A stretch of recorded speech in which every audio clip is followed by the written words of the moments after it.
પધરાવીને મહાપ્રભુજી કહેતા આપને પોતાનું સર્વસ્વ જાણજે, અને એવા ભાવથી સેવા કરે કે ઠાકોરજી એમને સ્વાનુભાવ જતાવવા લાગે.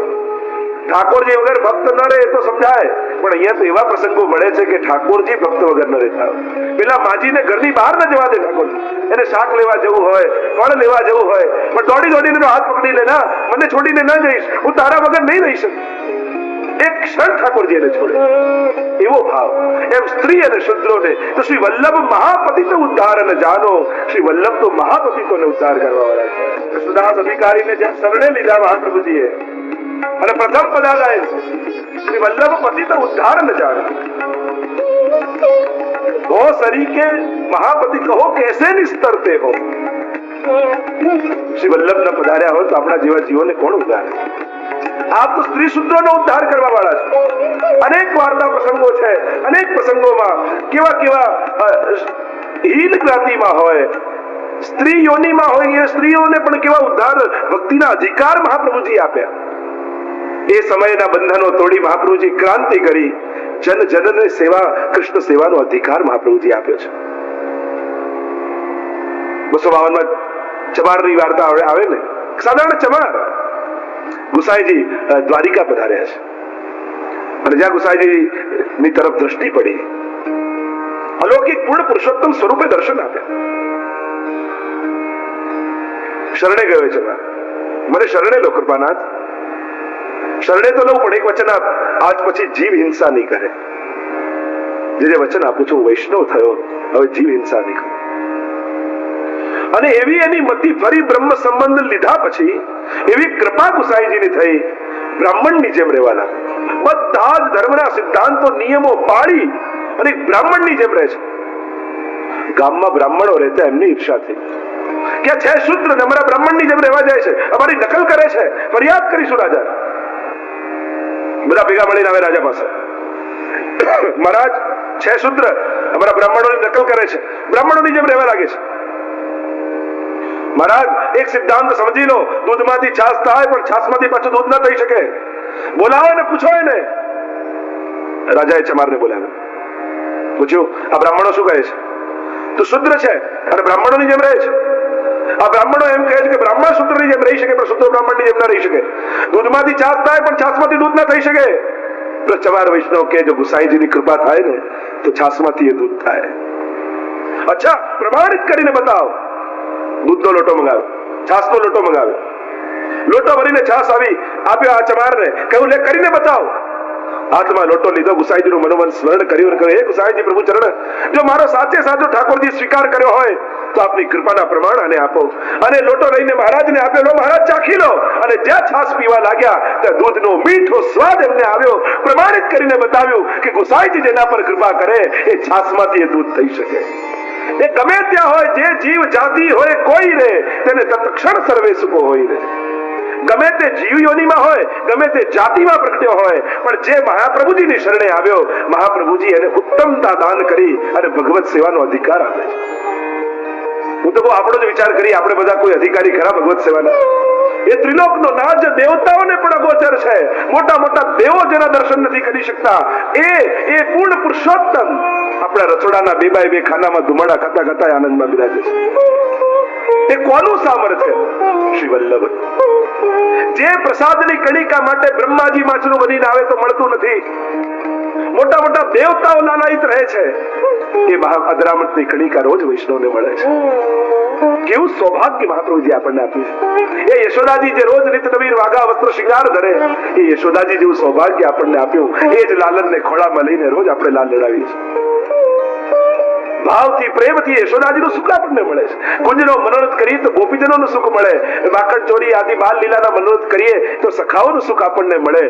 વ્રજમાં જે સુખ જુદા જુદા લોકોને મળ્યા, એ સઘળા સુખ એક વૈષ્ણવને મળી જાય છે ઘરમાં. ત્યાં વ્રજમાં પણ બધા સુખ બધાને નથી મળ્યા. લોકો કે નિત્ય લીલામાં મારું કયું સ્વરૂપ, ક્યારે ત્યાં દેવ, અરે નિત્ય લીલામાં જશો તો આ બધા સુખ ત્યાં નથી મળવાના. ત્યાં જે અધિકાર હશે એ પ્રમાણેની જ સેવા મળશે. પણ મહાપ્રભુજી તો કૃપા ભૂતલના જીવો પર કરી છે. ભાગ્યનો વલ્લભ ભૂતલ આએ. આ ભૂતલ પર જે કૃપા થઈ એ કઈ કૃપા થઈ કે લીલામાં પણ જે બધો લાભ નથી મળવાનો, એ ભૂતલ પર તમારા ઘરે ઠાકોરજીને પધરાવીને તમને મળવાનો છે. એટલે ઘરે ઘરે ઠાકોરજી બિરાજે અને ઘરે ઘરે આ સુખ લો કે જે કૃપા શ્રી વલ્લભે કરી છે. આ ભૂતલ પર પધારી શ્રી મહાપ્રભુજીએ જે લીલામાં પણ સુખ નથી મળવાનું એ સુખ ભૂતલ પર આવે છે. વિઠ્ઠલનાથ જે વિચારે રે તેને પ્રગટ પદાર્થ થાય. શ્રી મહાપ્રભુજીને ગુસાઈજી જેના પર કૃપા થાય, સ્ત્રી શુદ્ધ તો શું પશુ યોનિમાં હોય, કબૂતર કબૂતરીને સેવક કર્યા, હંસ હંસલીને સેવક કર્યા. બસુરાવની વાર્તા તો જુઓ, કેવી કેવી વાર્તાઓ.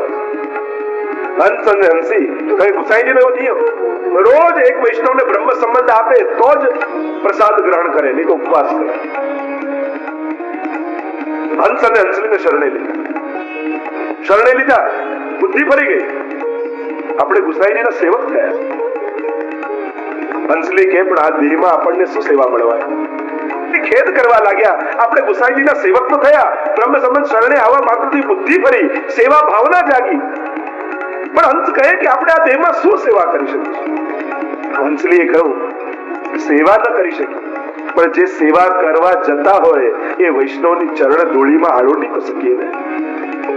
આપણે એક નિયમ બનાવી લઈએ, નદીના કિનારે ઝાડ ઉપર માળો બનાવીને રહે અને બંનેનો એક જ નિયમ, જે વૈષ્ણવ અપરસમાં સ્નાન કરવા માટે આવે, ડૂબકી લગાવીને અપરસમાં નીકળે સેવા માટે, એટલે એના પગલા પડ્યા હોય કિનારે. એમાં હંસ અને હંસલો જઈ, હંસલી અને હંસલો જઈને આળોટ વૈષ્ણવની ચરણ ધૂલી. એક પારધી રોજ એને પકડવા માટે ફિરાકમાં રહેતો કે મોકો મળે ને આ બંનેને પકડી દેવાનો. કેવા સરસ પીછા છે આના. રોજ પીછો કરે કે આ કરે છે શું. જોયું કે જે વૈષ્ણવ અપરસમાં સેવા માટે સ્નાન કરીને જાય ને એને પગલા પડ્યા હોય એમાં આળોટે. યુક્તિ કરો, હું વૈષ્ણવનો વેશ લઈને જાઉં અને મારા પગલામાં આળોટવા આવશે ને એટલે પકડી લઈશ. બધું જ ગોઠવી લીધું. ધોતી બંડી પહેરી, વૈષ્ણવનો વેશ ધરાવ્યો, તિલક માથે, અને જયારે અપરસ માટે સ્નાન કરવા આવતો હોય એમ નદીમાં ડૂબકી લગાવી. ધ્યાન છે વૃક્ષ ઉપર બેસેલા હંસો, હંસલે ને હંસલી ઉપર. ક્યારે આવે ને પકડું બને. હંસે કહ્યું, જો હંસલી, પેલો પારધી આપણને પકડવા માટે ફરતો હતો ને ઘણા દિવસથી, એ વૈષ્ણવનો વેશ લઈ આપણને પકડવા આવ્યો છે. હંસલી કહે, શું કરવા આવ્યો છે એને જોઈશ, કયા વેશમાં આવ્યો છે જો. ઉનકે મન કી વો જાને, મેરે મન જગદીશ. એ કોઈ પણ ભાવે આવ્યો હોય, વૈષ્ણવના વેશમાં છે ને. આપણે આપણો નિયમ નહીં છોડવાનો. આપણો નિયમ છે કે વૈષ્ણવ નાઈને નીકળે એટલે ચરણ ધૂળીમાં આળોટવાનો. પેલો નીકળ્યો બહાર, 4 ડગલા આગળ ચાલ્યો ને હંસ અને હંસલી ઉડતા ઉડતા આવ્યા. જ્યાં આળોટવા જાય ને પેલો પકડવા, જ્યાં પકડવા જાય ને પંખ ફેલાવ્યા, અને આવી સદબુદ્ધિ વાળા હંસ અને હંસલીના પાંખોનો સ્પર્શ થયો અને પારધીની બુદ્ધિ બદલાઈ ગઈ. અરે હું આવો દુષ્ટ, આવા પરમ વૈષ્ણવ પક્ષીઓને હું પકડવા મારવા બેઠો છું. મારા જેવો અધમી અને પાપી બીજો કોઈ ન હોઈ શકે. એવી બુદ્ધિ ફરી કે એ પારધી પણ ગુસાઈજીનો સેવક થઈ ગયો. જે જીવ જાતિ હોય કોઈ રે તેને તત્ક્ષણ સર્વે સુખ હોય. ગમે તેવી જાતિમાં કેમ ન હોય. એટલે ધોબીની વાર્તા આવે ને, ગુસાઈજીનો સેવક, અને સેવા શું કરે? શ્રીનાથજીના જે ખેલના વસ્ત્રો હોય ને એને ધોવા એને મળે, પણ એવો ભાવ રાખે કે શ્રીનાથજીના વસ્ત્રો ધોવાની મને સેવા મળે છે, એટલે શ્રીનાથજીને સ્નાન કરાવતો હોય ને એવી ભાવ રાખી અને ધીમા હાથે શ્રીનાથજીના વસ્ત્રો ધોવે. જો સેવા ભલે નાની હોય પણ એ નાની સેવા પણ ઉત્તમ રીતે કરવી. નાની સેવામાં હીન ભાવ ને લો મને તો આ બુહારી જ કાઢવાની છે. સેવા ક્યારે નાની મોટી નથી હોતી. એ સેવા કરવાની ભાવનાઓ નાની મોટી હોય છે. સેવા તો બધી સર્વોત્તમ છે. એટલે ભલે સાધારણ સેવા મળે પણ એને પણ હીન ભાવથી નહીં કરવી. એના માટે પણ મનમાં ઉત્તમ ભાવ જ રાખો કે મને સેવા મળે, મને ઠાકોરજીની સેવા મળે. એટલે જો આને સેવા નાની કે કપડા ધોવાની છે, આપણને લાગે બધાને શૃંગાર કરવા મળ્યું, મને લોકો તો ઠાકોરજીના કપડા ધોવાના. ઉત્તમ ભાવ રાખશો ને તો ઉત્તમ ફલ મળશે. એટલે ભલે નાની સેવા હોય પણ ભાવ ઉત્તમ રાખો. એટલે આ એવી ભાવ રાખે ત્યારે હું ઠાકોરજીને સ્નાન કરાવી રહ્યો છું. હવે મને ક્યાં અંદર સેવા કરવા કોઈ જવા દેવાનું, પણ મને જે મળ્યું એમાં ઉત્તમ ભાવ રાખીને કેમ ન કરું. એટલે એવો ભાવ રાખે કે શ્રીનાથજીને સ્નાન કરાવી રહ્યો. એકવાર ગુસાઈજી ત્યાંથી પધાર્યા અને એમણે આ દ્રશ્ય જોયું કે આ ધોબી શ્રીનાથજીના વસ્ત્રોને કેટલા પ્રેમથી ધોવે છે, કેટલો ભાવ રાખે છે. અને ગુસાઈજી બોલાવે, અહીંયા તારી સેવા જોઈને હું બહુ પ્રસન્ન થયો. તું માંગ એટલા તને આપી દે. અને ત્યારે પેલાએ માંગ્યું મને સારૂપ્ય મુક્તિ આપો. અને ત્યારે એ ધોબી ગુસાઈજીના આશીર્વાદથી એક રાજાને ત્યાં ભગવદ રૂપ બનીને વિરાજમાન થયો. એ તો જયારે ચાચાજી પૃથ્વી પ્રદક્ષિણા કરતા કરતા એ રાજાને ત્યાં મુકામ કર્યો અને કહ્યું કે લાવ મારા ઠાકોરજીના દર્શન કરો, ત્યારે એના ઠાકોરજીને જોઈને ચાચાજી હસ્યા. અને હસ્યા એટલે રાજાને ગમ્યું નહીં કે મારા ઠાકોરજીને હસે છે. ત્યારે પૂછ્યું કે આપ હસ્યા કેમ? ચાચાજી કે તું ના પૂછે તો સારું. ના ના, મને જવાબ આપો, આપ હસ્યા કેમ મારા ઠાકોરજીને જોઈને? અરે કહું છું રહેવા દે, ના પૂછીશ, જવાબ આપો. ત્યારે ચાચાજીએ કહ્યું કે તારા જે ઠાકોરજી છે ને એ તો અમારા શ્રીનાથજી બાબાના ધોબી છે. આ તો શ્રીનાથજીની સેવા એટલી ઉત્તમ રીતે કરી કે ગુસાઈજીના આશીર્વાદથી મને ધોબી જીવામાં હતો, પણ એને ચતુર્ભુજ થવાનો ગુસાઈજીની કૃપાથી એ ચતુર્ભુજ નારાયણ રૂપ ધારણ કર્યું. તો જે જીવ જાતિ હોય કોઈ રે ત્યારે તત્ક્ષણ સર્વે સુખ હોય રે. ગુસાઈ તો મહાપ્રભુજી તો શ્રી શુદ્રાદુદ્ધિક્ષમ છે, સ્ત્રીઓ અને શુદ્રોના ઉદ્ધાર માટે પધાર્યા છે. ગુજરીબાઈનો પ્રસંગ આવે ને, શાકવાળી બાઈ તરસી મળતી હતી, ગુસાઈજી પધારી રહ્યા છે. કહ્યું આને શ્રીનાથજીની સોનાની જારીજી આપી દો પીવા માટે. અરે ગુરુદેવ, આ તો જારીજી તો છોવાઈ જશે. ગુસાઈજી કે જારીજી તો બીજી આવશે, પણ આના પ્રાણ જશે તો પાછા નહીં આવે, આને લેવડાવો. એવા તો અનેક પ્રસંગો તમે 84-252 માં જુઓ, કેવા કેવા જીવો ઉપર મહાપ્રભુજીને ગુસાઈજીએ કૃપા કરી છે. કોઈ શિકારી હતા, કોઈ ચોર હતા, કોઈ કેવા કેવા છલ કપટ, બધા જ પ્રકારના તમને જીવો મળશે, પણ દરેક જીવોને એના મૂળ સ્વરૂપનું જ્ઞાન કરાવીને એમનો ઉદ્ધાર કર્યો છે. તો એવા સ્ત્રી અને શુદ્રોનો ઉદ્ધાર કરવા વાળા શ્રી વલ્લભના ચરણારવિંદમાં વંદન કરીએ. શ્રી વલ્લભાધીશ કી જય. આગળના શ્લોકનું ગાન કરીએ અને ત્યારબાદ એમાં રહેલા એ મંત્રોનું રસપાન કરીશું. અંગીકૃત્યૈવ ગોપીશ વલ્લભીકૃત માનવ અંગીકૃતૌ સમર્યાદો મહાકારુણિકો વિભુ. પુનઃ ઉચ્ચારણ કરે. અંગીકૃત્યૈવ ગોપીશ વલ્લભીકૃત માનવ અંગીકૃતૌ સમર્યાદો મહાકારુણિકો વિભુ. અંગીકૃત્યૈવ ગોપીશ વલ્લભીકૃત માનવાય નમઃ. અંગીકૃતૈવ ગોપીશ વલ્લભીકૃત માનવાય નમઃ. અંગીકૃત્યૈવ ગોપીશ વલ્લભીકૃત માનવાય નમઃ. અંગીકૃતૈવ ગોપીશ વલ્લભીકૃત માનવાય નમઃ. અંગીકૃત્યૈવ ગોપીશ વલ્લભીકૃત માનવાય નમઃ. અંગીકૃતૈવ ગોપીશ વલ્લભીકૃત માનવાય નમઃ. શ્રી ગુસાઈજી પ્રભુ ચરણ શ્રી વલ્લભના સ્વરૂપના દર્શન કરતા ઉચ્ચારણ કર્યું. એ શ્રી વલ્લભ આપ કેવા છો? જીવને અંગીકાર કરી બ્રહ્મ સંબંધ આપી શ્રી ઠાકોરજીના પ્રિય બનાવવા વાળા છો. જેનો હાથ મહાપ્રભુજી પકડે એ જીવ ઠાકોરજીનો અત્યંત પ્રિય બની જાય, એવા શ્રી મહાપ્રભુજી છે. અંગીકૃત્યૈવ ગોપીશ વલ્લભીકૃત માનવાય. અંગીકાર કરીને જીવનો ઠાકોરજીના પરમ પ્રિય બનાવવા વાળા શ્રી ગોપીજન વલ્લભના પરમ પ્રિય બનાવવા વાળા શ્રી મહાપ્રભુજી છે. શ્રી મહાપ્રભુજી જીવને બ્રહ્મ સંબંધ આપે. હજારો દોષોથી ભરેલો છે જીવ. સંશય થાય કે સંબંધ તો કરવો છે, મહાપ્રભુજીને એ ચિંતા થઈ ગઈ કે સંબંધ તો જોડવો છે જીવનો પ્રભુ સાથે, પણ જીવ તો હજારો દોષોથી ભરેલો છે અને પ્રભુ નિર્દોષ છે. સંબંધ તો સમાનતામાં સંભવે ને, ક્યાં હજારો દોષોથી ભરેલો જીવ અને ક્યાં નિર્દોષ પ્રભુ. અને ત્યારે પ્રભુ પ્રગટ થયા, બ્રહ્મ સંબંધ મંત્ર આપ્યો, વચન આપ્યું કે હે શ્રી વલ્લભ, બ્રહ્મ સંબંધ કરણાત સર્વેશામ દેહજીવયો સર્વદોષ નિવૃત્તિ દોષા પંચવિધા સુધા. સર્વ દોષો નિવૃત્ત કરીશ. કઈ રીતે? ગંગા ત્વમ સર્વ દોષાણામ ગુણ દોષાદિર વર્ણના ગંગા ત્વેન નિરૂપ્યાસ્યા તદવદત્ત ત્રાપી ચૈવજી. જેમ ગંગાજીમાં નાળાનું જળ મળે ને તો એ ગંગા રૂપ બની જતું હોય, અને ગંગાજીનું જળ નાળામાં જાય તો નાળો બની જાય, પણ એ નાળાનું જળ ગંગાજીમાં ભળે તે ગંગારૂપ પવિત્ર કહેવાય. એમ હજારો દોષોથી ભરેલો આ જીવ જ્યારે બ્રહ્મ સંબંધ દ્વારા પ્રભુના પ્રવાહમાં ભળી જાય ત્યારે એ પ્રભુ જેવો નિર્દોષ બની જતો હોય છે. તો આમ શ્રી મહાપ્રભુજીએ બ્રહ્મ સંબંધ કરાવી ઠાકોરજીના પ્રિય બનાવ્યા. અને એટલા માટે ઠાકોરજી પ્રભુ પોતાનો દોષ માફ કરી શકે, ગુરુનો દોષ માફ કરે, પણ વૈષ્ણવનો અપરાધ ઠાકોરજી માફ નથી કરતા. કારણ કે વૈષ્ણવ પ્રભુને અતિશય વાલા છે.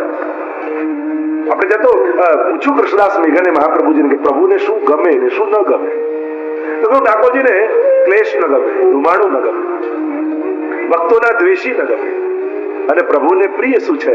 જો કે પ્રભુને પ્રિય છે માખણ, અને પ્રભુને પ્રિય છે એના વાલા વૈષ્ણવો. પ્રભુને વૈષ્ણવો અતિશય પ્રાણ થકી મને વૈષ્ણવ વાલા. આપણે ગાતા હોય કે પ્રાણ થકી મને વૈષ્ણવ વાલા.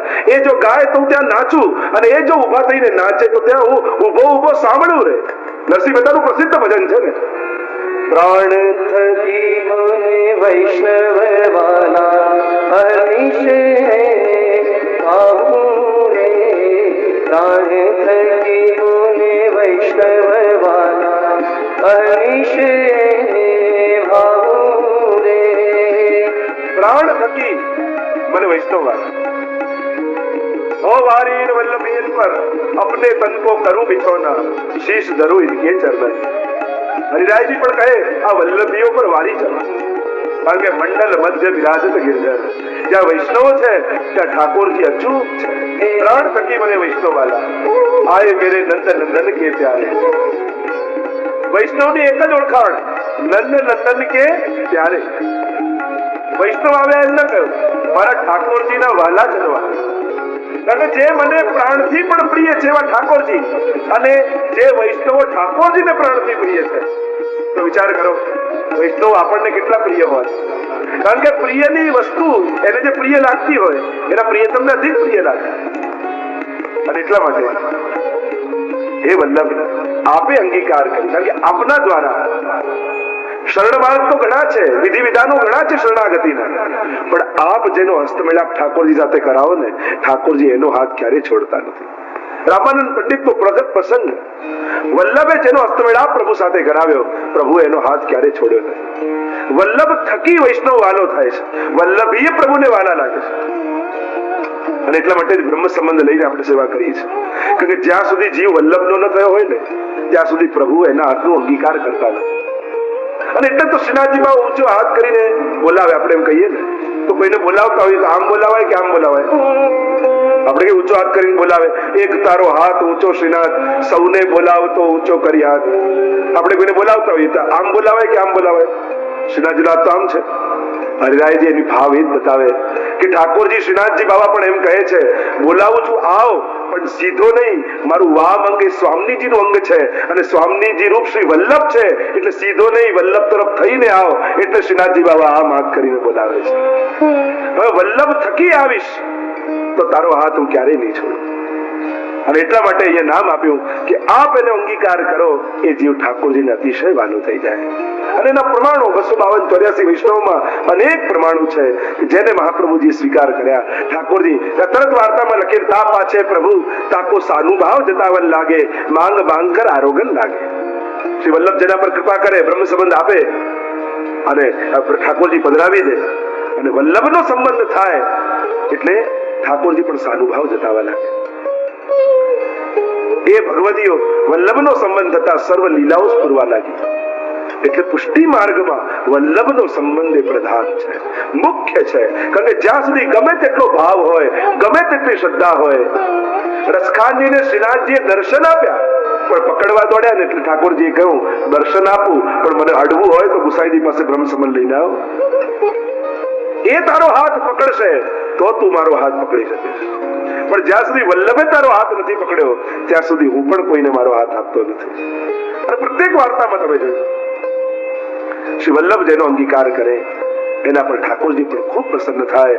એમ કહેતા આગળ નામ કહેતા શ્રી ગુસાઈજી પ્રભુચરણ વલ્લભના સ્વરૂપને સમજાવતા કહે, અંગીકૃતૌ સમર્યાદાય નમઃ અંગીકૃતૌ સમર્યાદાય નમઃ અંગીકૃતૌ સમર્યાદાય નમઃ અંગીકૃતૌ સમર્યાદાય નમઃ અંગીકૃતૌ સમર્યાદાય નમઃ અંગીકૃતૌ સમર્યાદાય નમઃ.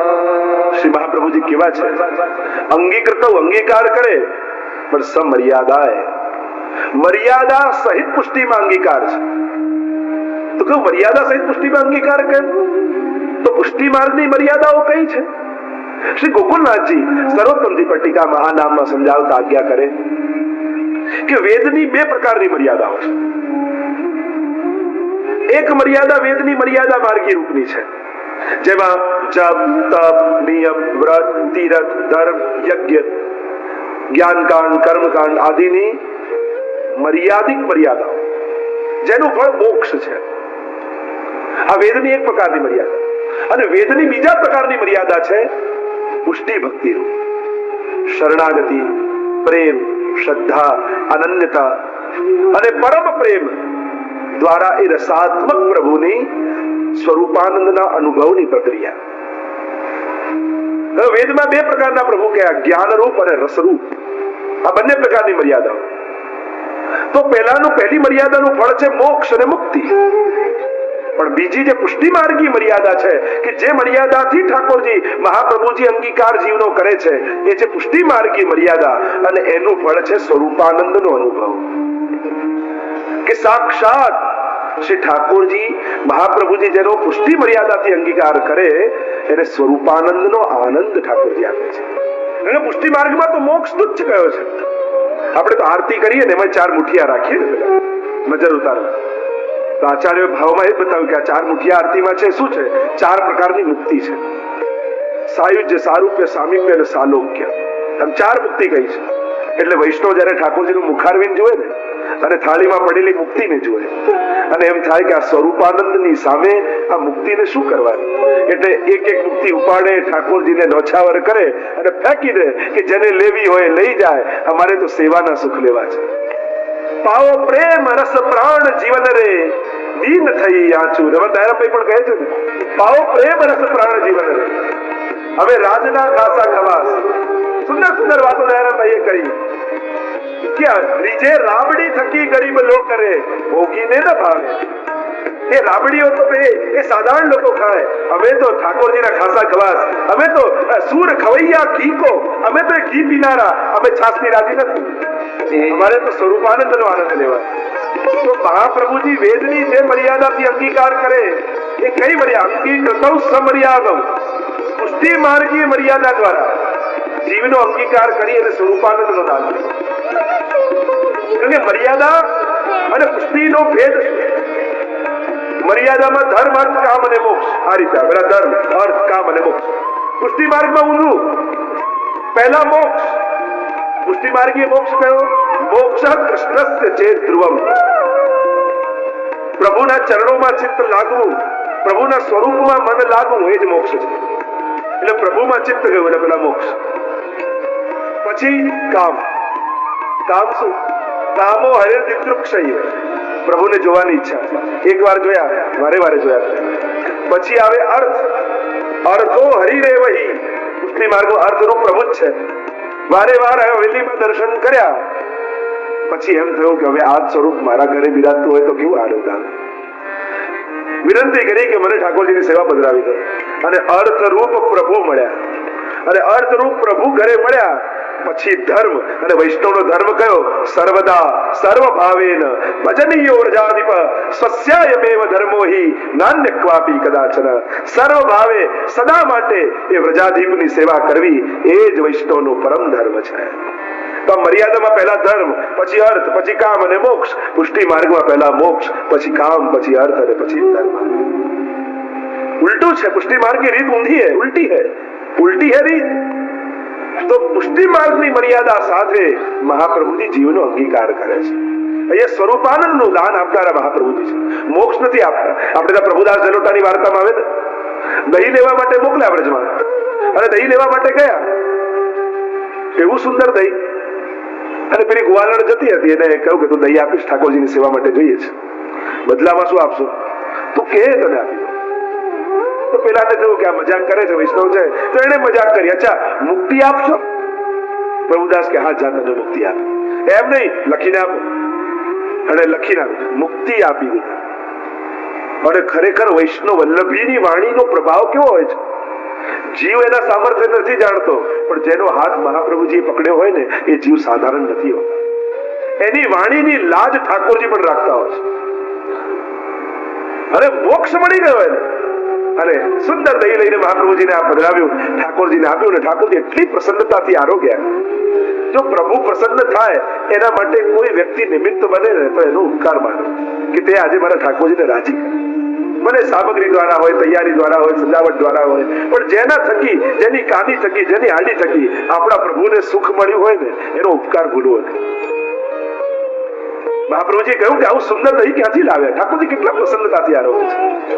ત્યારે કહ્યું કે પેલી આ રીતે ગોવાળણી મળી અને મારી પાસે મુક્તિ માંગી તો મને મુક્તિ આપી દીધી. અરે ઠાકોરજી રાજી થયા. મહાપ્રભુજી બોલ્યા કે પ્રભુ જેનાથી પ્રસન્ન થયા તો એને મુક્તિ જેવી તુચ્છ વસ્તુ કેમ આપી? એને ભક્તિ આપી હોત તો એનો જન્મારો સફળ થઈ જાય. એને સ્વરૂપાનંદ આપ્યું હોત તો એનો જન્મારો સફળ થઈ જાય. તો પુષ્ટિ માર્ગમાં તો પુષ્ટિની મર્યાદાથી અંગીકાર છે. જે પુષ્ટિ માર્ગની મર્યાદાઓ છે, જે સેવા માર્ગ છે, જે શરણ માર્ગ છે, જે તત્સુખનો માર્ગ છે, જે સમર્પણનો માર્ગ છે, એની મર્યાદા સાથે મહાપ્રભુજી અંગીકાર કરે છે. અને એ માર્ગ મહાપ્રભુજી એ જીવને આપે છે.